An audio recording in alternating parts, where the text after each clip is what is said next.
Recently at a conference I was speaking at, I was asked to talk about the things that I've seen over a 20-plus year career now of dealing with change, of where people get change the most wrong. What do we think we know about change that we just don't know that gets in the way? Because everyone was talking about the fact that they've always got some sort of change effort going on, large and small, huge transformation projects, small change projects, culture change projects. But so many of these things seem to actually work and last and stick. So what I talked to them about is what I call the 5 myths of organizational change.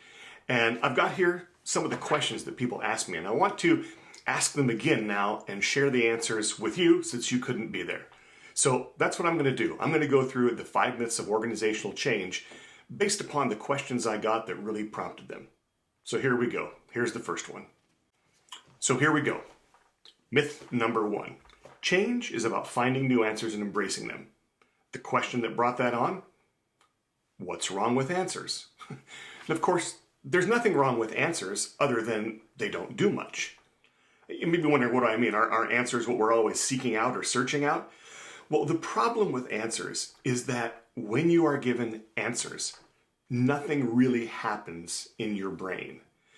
Nothing changes. But when neuroscientists have mapped the brain, they see that when you're asked the question that causes you to come up with an answer, that's when different neurons start firing in different neural pathways. That's when those neural pathways start to form. That's when you start to learn something. So the problem with answers is answers don't help you learn. It's the questions that help you learn. The second thing that's wrong with answers is that answers don't have a place to go in your brain without questions. Clay Christensen said something that I love, and I'm going to paraphrase it probably poorly, but he said that questions are the place in the mind where answers fit. And if you don't have that place for them to fit into, you're going to miss them, you're not going to understand their significance, or they're not going to connect to anything. They're just going to float by, kind of like so much, flotsam and jetsam in the stream, but they've got no place to go. But when you're approaching the world with a question, you start to see the answers that might fit and how you can solve that problem. So you have to be able to have questions in order to have value of answers. And I guess the last thing to say is that you have to come up with the answer in order to believe in it.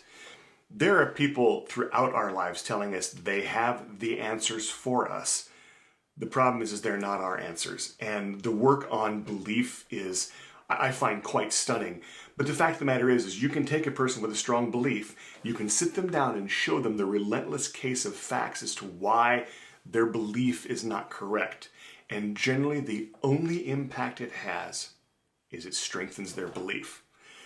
You want an example of that? I don't care what part of the political spectrum you're on. Look at what happened in the United States this year with the beliefs and the political situation on either party. Every time a fact was brought up to challenge a belief, it was fake news, and we believed even stronger what we believed before. So, myth number 1, change is about finding new answers and embracing them. That's what's wrong with answers. Change is about finding new beliefs through the questions that are asked.